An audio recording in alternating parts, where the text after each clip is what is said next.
Hi guys, my name is Jenna. I'm a master trainer with Club Pilates, and I wanted to bring you an intermediate mat class to give a try at your own home. All you need is a mat, and if you don't have a mat, the good news is you can just like put a bath towel out on maybe some carpet or something like that. There's some kneeling work later that's definitely more comfortable if you have a little bit of padding underneath, but you could probably just make do with whatever you have. So we're gonna get started. Start on your back in a supine position with your arms down by your sides. We're going to start with some pelvic rocks, so we'll take our focus to our pelvis here.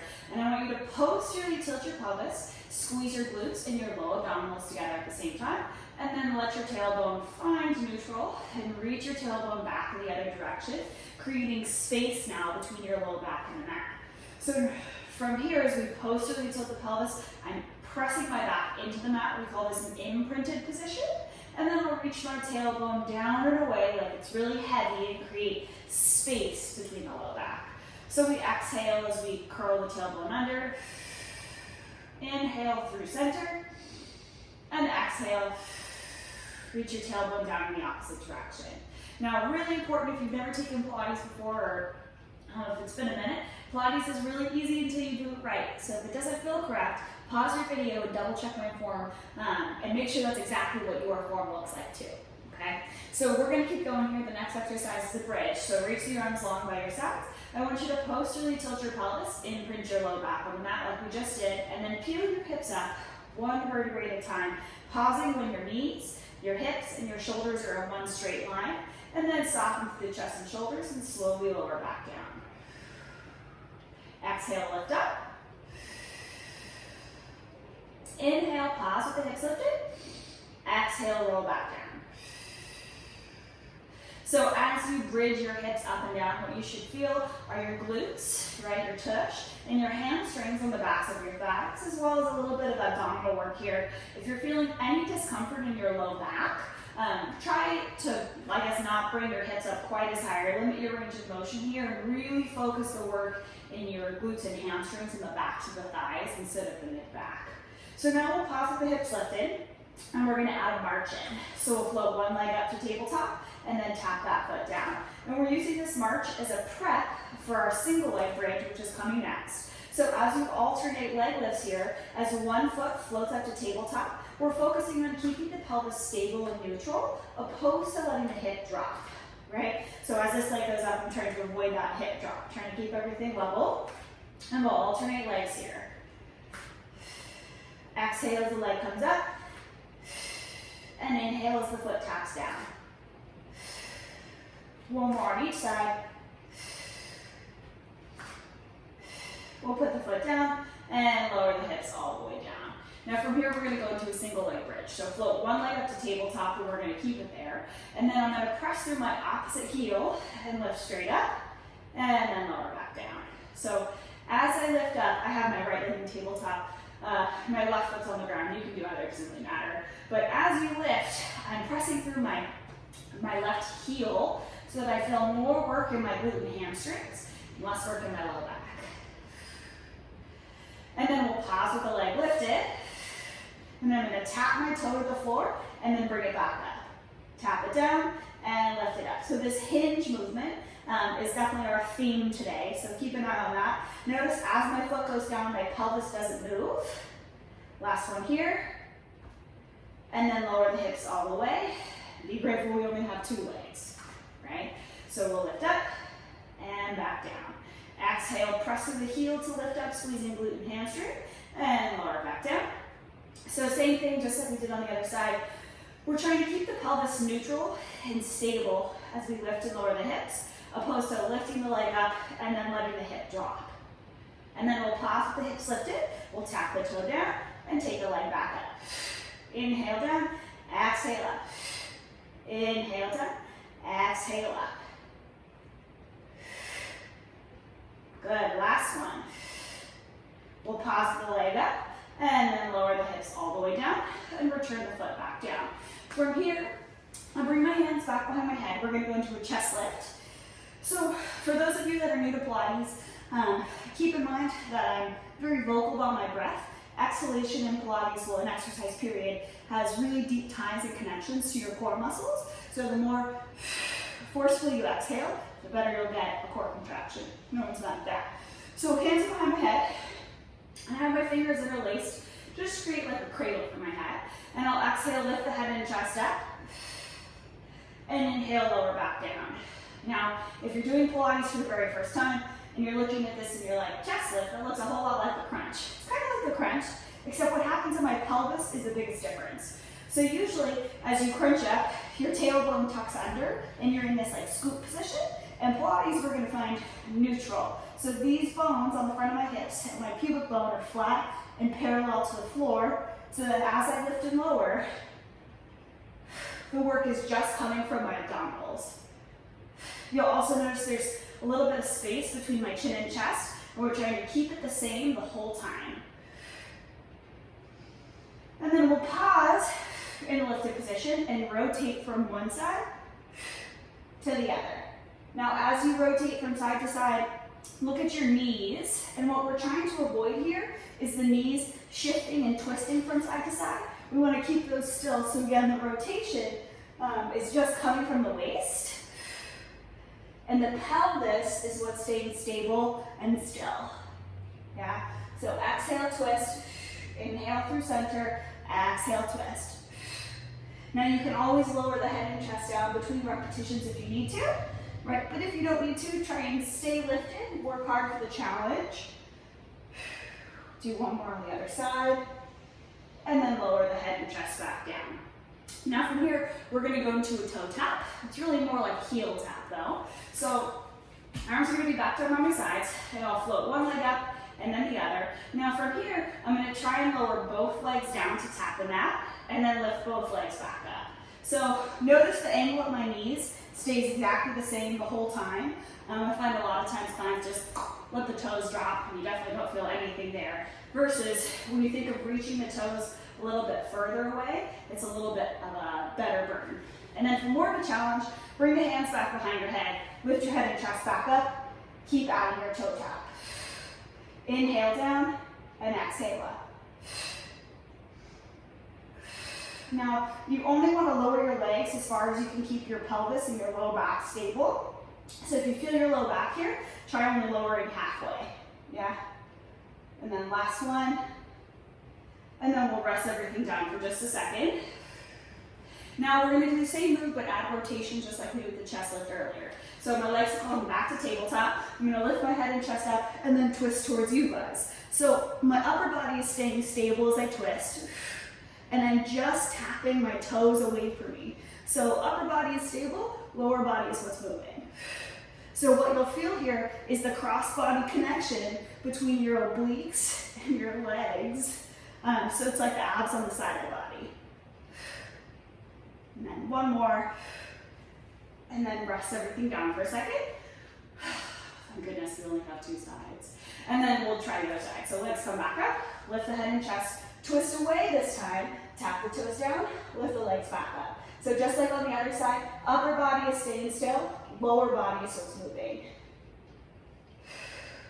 Still thinking about hinging from my hips as I lower and lift the legs. Last one. And then resting everything down. It's never really getting easier. So now we're going to go into a roll up. So arms and legs are going to stretch away from each other. They're going to try and zip up the inner thighs. Yeah. So from here, inhale, draw my hands over your face.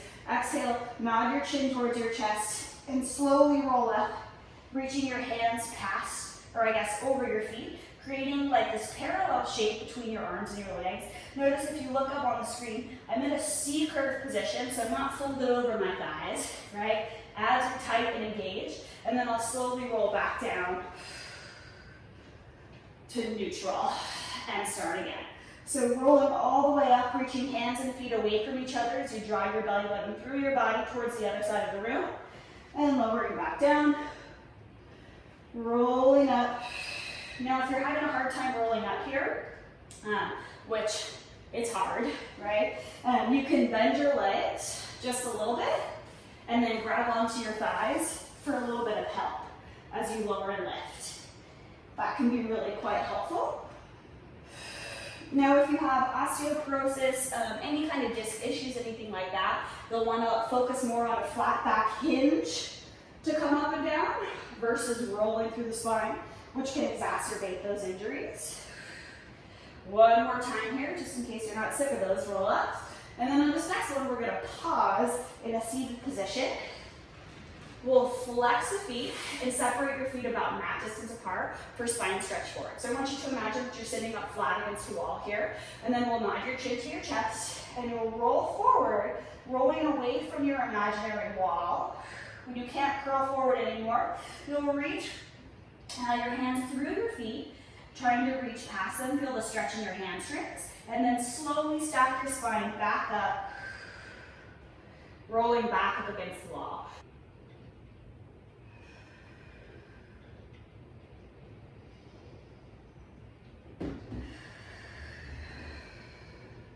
So be mindful that as you stack your spine back up towards the sky, that we're trying to avoid rolling back, right? So instead of rolling back to come up, I want you to think about rolling and stacking your spine back up against the wall so you end up vertical instead of sitting like past your hips, right? So from here, we'll go ahead and transition into spine twist. So I'm gonna zip up my legs again. And I'll keep the feet flexed. The feet flex actually just gives you a lot of information, which is why I tend to prefer a flex position to a pointed position. But honestly, whatever makes your soul happy is probably fine. So from here, I'm gonna bring my hands to my forehead. Always an option to bring your hands to your shoulders instead, a little bit more accessible if you have tighter shoulders. And then from here, we wanna grow tall through the crown of the head, and I'll exhale, twist 2 times towards you guys. Now pause, look at this position. The feet are stable, the pelvis is stable. All that's moving is the upper torso, right? So it's really an oblique exercise, right? So this one is for the abdominals. You'll notice I use that double exhale. So my first exhale is like, okay, look how far I can rotate. My second exhale is, what if I try to push a little bit further? Right? Shoulders are trying to stay down and back the whole time. Let's do one more on each side. See if you can sink your shoulders down and back just a little bit more. And then pause with those arms forward. Now from here, we're gonna go into some sideline kneeling work, which I'm equally as excited as you are, trust me. So you wanna find yourself in a bit of a kneeling position, and we're about to lose my head for just a second. So you're gonna come up and reach your arms into a T, and then fall to the side as you extend your leg out. Right, and I'm just reaching my top arm straight up to the sky here. And then from here, you'll notice my shoulder stacked over my wrist and my hip is stacked over my knee. So I'm not like in a plank position or anything wild. And then I'll just float my foot up off the floor. Now here, I'm just gonna feel the top glute working very hard and then lower the foot back down. So you exhale to lift up, inhale, tap the foot down. So as you lift your foot up, I want you guys to focus on squeezing your glute med muscles, which is like the outside glute muscle on that, like the outside of the hip, on both sides. So if you're doing it correctly, you'll feel the top and the bottom glute working at the same time. How exciting. Now we'll pause with your leg lifted and draw tiny circles. Now I only want you to draw a circle as big as you can keep your pelvis stable. For me, it's looking like maybe like an organic orange, pretty small, yeah? And then go ahead and tap your foot back down. Rest for just a second, and then float your leg back to the sky. Now this time, we're going to bend the leg in towards the torso, and then kick the leg back out. So as you bend it in, it's about challenging your balance. So as you bend your leg in, try not to stick your butt out behind you, but keep your pelvis still and bring your knee to your chest instead of folding your butt to your chest. Here's the difference, right? So my upper body stays still, my knee is coming in towards the body. Feeling the outside of the buns working very hard. I also have double jointed elbows. They hyperextend a little bit. So if you're like me and your elbow looks like that, try and soften your elbow just a little bit. One more here. Pass the leg straight and then set the leg down. Now from here, we're just gonna go into a mermaid stretch, which is like a side body stretch. So just fold your legs and then stretch your top arm all the way up and over, sending energy out the hand. If you give yourself a little pull, it should feel like a really nice stretch all through the side of the body here. And then stack back up and go for the other side. So as you stretch up and over to the side, you want to rotate your arms so your biceps turn in towards your ear. It's a little bit of healthier alignment for your shoulder. And then stack it. Again, all the way up and over to the other side. Now from here, we're gonna go into a single arm tricep dip. So we're gonna sit with one hand on the floor, fingers pointed towards maybe or forward, I guess, I don't know. And then pull your shoulder blade down and back. So from here, I'm just gonna bend my elbow, just putting my weight in my hand, and then press straight back up. Now, as you bend your arm, I want you guys to focus on sending your elbows straight back in space, and keeping your shoulder blade pulled down and back. Because if your shoulder pops up at all, then you don't feel the exercise, and what's the point, right? The more you press through the palm of the hand, the more you're gonna feel your tricep, the back of the upper arm. Good. So again, if you're not feeling this one, pull your shoulder blade down and back and try and leave it there forever. That's my goal, right? Let's do one more. Pause halfway. Here's where it gets fun. Pulse up an inch and down an inch. So I'm trying really hard to keep my weight in my arm instead of in my hip. Last one, and come all the way up. And then we'll pull that arm across your body, pull your shoulder down, give yourself a little posterior cuff stretch. Ooh, and you get a little crack in the shoulder too. Isn't that fun? And then we'll do the whole dance on the other side.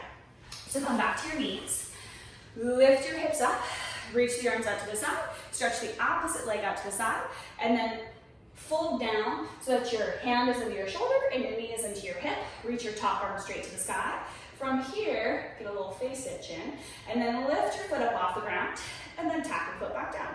So again, now I'm only gonna lift my leg up as high as I can keep my pelvis stacked and stable, right? That's the most important part here. The more you can keep your pelvis stable and disassociate other limbs of your body, the more effective you're going to feel the exercises, especially those glute med muscles on the outsides of the hip, right? And then we'll pause the leg lifted, and we'll draw our dinner plate circles, or, oh no, I said organic orange. So, whatever small piece of fruit works for you size-wise. And then reverse your circle in the other direction. Try and send energy out through that top hand as well. And then tap your foot down and let it rest for just a second. And then again, we're gonna float the foot up off the floor, flex the foot, bend the knee in towards your chest, and then kick your leg back out. Maybe noticing that one side could be more or less challenging than the other side. So remember, on this one, we're trying to avoid bringing the chest and knee together. Instead, I'm bringing my knee towards my chest. So we're looking for that mind-body connection so that your mind is fully in control of what's happening in your body. Good. One more time here. Pause with your legs straight, and then go ahead and just set the hips back down. We'll do your mermaid stretch on the other side. So one hand goes to the floor. You're gonna stretch the opposite hand all the way up and over. And again, if you pull up on your arm or on your wrist and give yourself a gentle pull, you'll feel a lot more of a stretch through the whole side body. Hopefully feels good. And then we'll take your counter stretch to the other side. So we're trying to turn the bicep or the arm towards the ear and then sink the shoulder down. Oftentimes, you'll see clients and their ears basically, or their shoulders like an earring, right? So we're gonna turn the palm, slide the shoulder down, feel the stretch in the body, not the shoulder. One more time with the counter stretch. And then stacking back up for your single arm tricep press. So fingertips are straight forward, right? And I really have my weight in this hip. So it's same arm as leg. And then I'm gonna send my elbows straight back and then press with the palm of my hand to come back up. So as I bend my arm and dip down, the shoulder has to stay down and back. If you're not feeling this exercise, pause when you get to the top position, roll the shoulder forward and then roll the shoulder back and leave it there forever. And then bend and straighten the arm. And it should feel a little bit more effective. So remember, you have full control over how much weight you put in your arm. So if you want more, see if you can just shift more weight into your hand and less weight in your body and your hips. And then pause halfway down and we'll pulse. Right, so coming up an inch, down an inch. Whew, feeling the burn, hang in there. For 3, and 2, and 1, and press all the way up. And then we'll stretch the arm across the body, sink the shoulder down, give a gentle pull, feel a stretch on the back of the shoulder, right? So right now your shoulder's here, pull it down. Feel that nice good stretch. Cool. So from here, we're going to go into some 4-point kneeling work, or some quadruped work as we call it. So I want you to set yourself up on your mat so that your shoulders are over your wrists and your hips are over your knees, with your toes curled under, like if you were going to stand up on your tippy toes or do a plank. And then from here, we're just going to press up with your back to the sky, and then pull your hands apart from each other, like if you had a newspaper in your hands, you're trying to tear it apart. And then float your knees up off the floor and just let them hover. Now we're just gonna hold right here.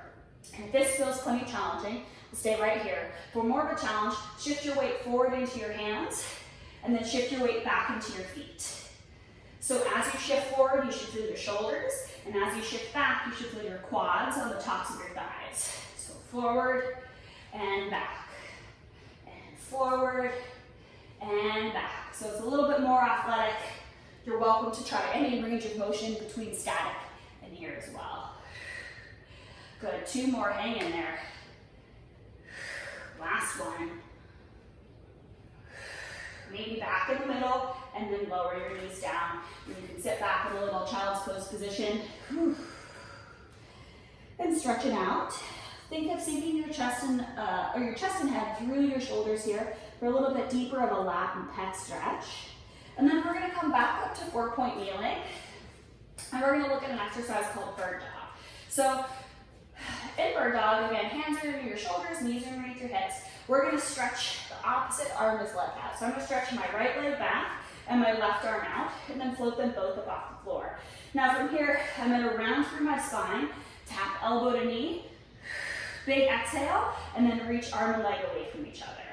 Arm and leg pull in as I round my back to the sky, and then stretch away. So if you're having a hard time balance-wise here, you can just move the leg or just move the arm, right? Choose a variation that feels challenging, but also doable. Good, 1 more here. Now we're gonna pause with the arm and leg reaching away from each other, and then open them in opposite directions. So I'm opening my arm into a T as I open my leg out to the side, and then drawing the leg back in, right, and the arm too. So opposite arm and leg. Inhale out, try to keep the pelvis and the torso stable, so just the arm and leg are moving. 1 more time here.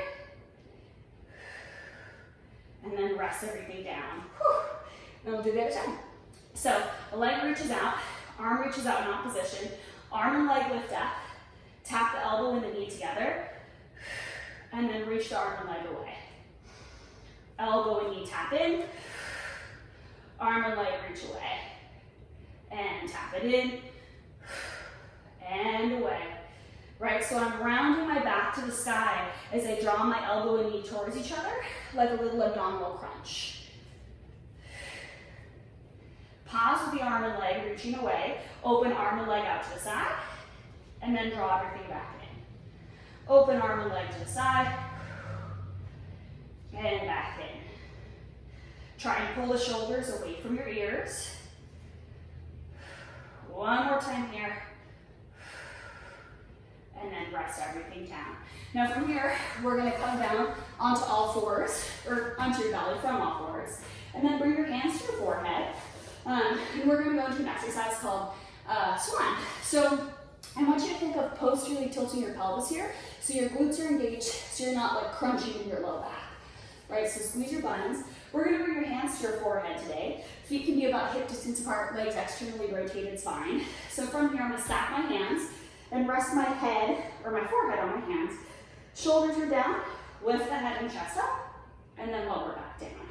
So try and keep as much space between your shoulders and your ears as possible, so that you're feeling the work in your upper back, opposed to just your low back and your upper traps. Good, 1 more time here. Pause in the lifted position, rotate from one side to the other. One side to the other. Drawing the shoulders down and back. And then lowering the head and chest down. And then from here, we're gonna roll over onto your backs. Look at a few stretches, yeah? So our first stretch we'll do is a hamstring stretch. So I want you to keep both legs bent, stretch one leg to the side, grab either behind your hamstring or behind your calf, never behind your knee. A lot of veins and arteries pass through there. We need to restrict any blood flow. So stretch the leg to the sky. You should feel a stretch on the back of your leg. If you notice your foot is shaking, that's really normal, especially after a Pilates class. It's just your body waking up, right? And then for a deeper stretch, you can extend your bottom leg long too. Now on your exhale, see if you can draw the leg a little bit closer.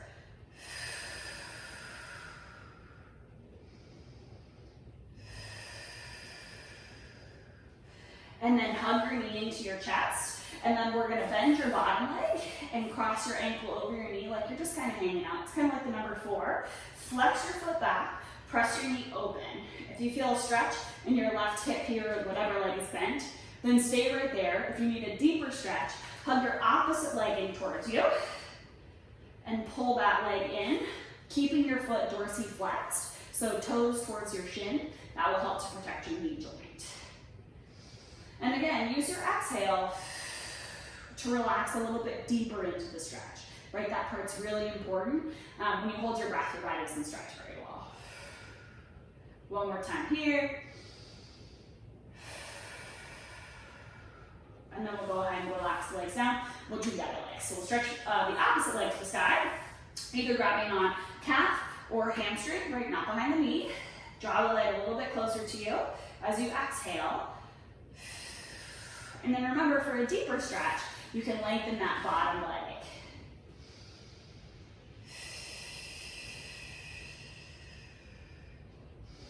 Try and grow a little bit longer from head to toes. And then fold your bottom leg in, bend your top leg, open the knee up to the side as you flex your foot. Press your knee open with your arm first. If you need more of a stretch, hug that bottom leg in towards your body at the same time. Otherwise, you can just keep pressing open. And you'll notice I actually use my elbow to press my knee open, which creates like a little bit of torque at the hip, so you feel a better stretch there. I feel a better stretch there.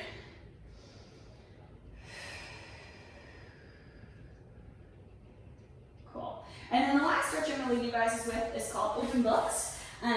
These stretches are especially for like your upper and mid back, or they're like postural stretches. So if you're like me and my fiance and you've been sitting at home or like on your couch trying to get work done during this crazy time, it's a great stretch to help open up your upper back.